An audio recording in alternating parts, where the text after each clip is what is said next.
Trump immigration effect మొదలైంది. అమెరికాలో part time ఉద్యోగాలను మానేస్తున్నారు. స్టూడెంట్ వీసాపై వెళ్లినా వారానికి 20 గంటలు పనిచేసుకోవచ్చు. అయినా పనిచేస్తే ఎక్కడ పట్టుకుపోతారోనన్న భయం నెలకొంది. ట్రంప్ ఎగ్జిక్యూటివ్ ఆర్డర్స్ పై కొందరు కోర్టును ఆశ్రయించగా మరికొందరు భయంతో వణుకుతున్నారు. ఎందుకు ఈ పరిస్థితి వచ్చింది?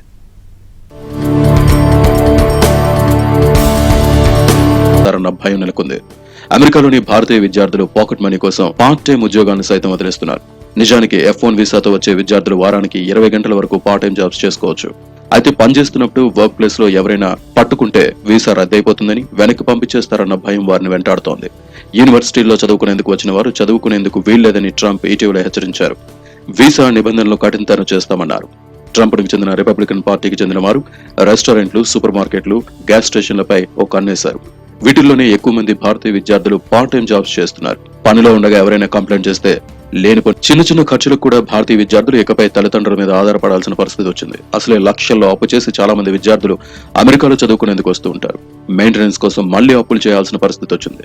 ట్రంప్ బెదిరింపుల వల్ల ఇండియన్ స్టూడెంట్స్ నష్టపోతున్నారు. వీరైతే తక్కువ జీతానికి పార్ట్ టైం పనిచేస్తారు. ఫుల్ టైం పనిచేసే వారిని పెట్టుకోవాలంటే కంపెనీలు భారీగా ఖర్చు చేయాల్సి వస్తోంది. దీంతో అమెరికన్ కంపెనీలు సైతం నష్టపోతున్నాయి.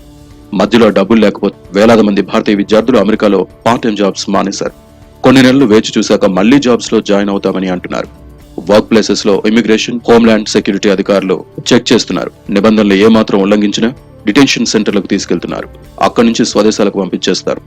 డిటెన్షన్ పై న్యాయ పోరాటం చేయాలన్నా లక్షల్లో ఖర్చు చేయాల్సి ఉంటుంది. అంత స్తోమత లేక పార్ట్ టైం జాబ్స్ కు టాటా చెప్పడమే బెటర్ అనుకుంటున్నారు. డిపెండెంట్ వీసాతో వచ్చిన వారు జాబ్స్ చేస్తే అంతే సంగతులు. ట్రంప్ పాలనలో ఎవరు రిస్క్ చేయాలని అనుకోవడం లేదు. ఆథరైజేషన్ వచ్చిన తర్వాత ఓన్లీ క్యాంపస్ లోపల మాత్రమే వాళ్ళు ఒక 20 hours వర్క్ చేయొచ్చు అండ్ హాలిడే సీజన్లో 40 hours వర్క్ చేయొచ్చు. కానీ చాలామంది ఇక్కడికి వచ్చిన తర్వాత మేము రూపీస్ని డాలర్స్లో ఎందుకు కన్వర్ట్ చేయాలి, ఇక్కడే సంపాదించుకుని ఇక్కడే ఖర్చు పెట్టుకోవచ్చు కదా, మాకు సర్వైవల్ బాగుంటుంది, లైఫ్ స్టైల్ బాగుంటుంది అనే ఆలోచనతో ఉంటారు అండ్ ఇండియాకి కూడా డబ్బులు పంపించవచ్చు అనుకుంటారు. సో వాళ్ళు గ్యాస్ స్టేషన్స్లో కానీ రెస్టారెంట్స్లో కానీ వేరే ఆడ్ జాబ్స్ లాంటివి చేసి ఎర్న్ చేసుకుంటూ సర్వైవ్ అవుతూ ఇండియాకి పంపిస్తూ ఉంటారు. ఇది illegal. So department of homeland and security and federal officials అందరూ టుగెదర్గా వర్క్ చేసి వీళ్ళని ట్రాక్ డౌన్ చేద్దాం అనుకుంటున్నారు.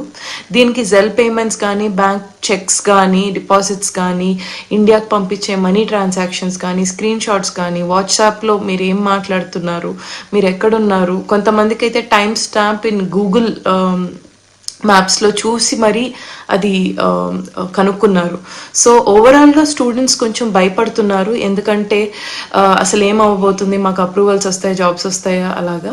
ఎవరైతే ఇల్లీగల్గా ఇక్కడ వర్క్ చేస్తున్నారో వాళ్ళకైతే ఇంకా పెద్ద భయాందోళనకి గురవుతున్నారు.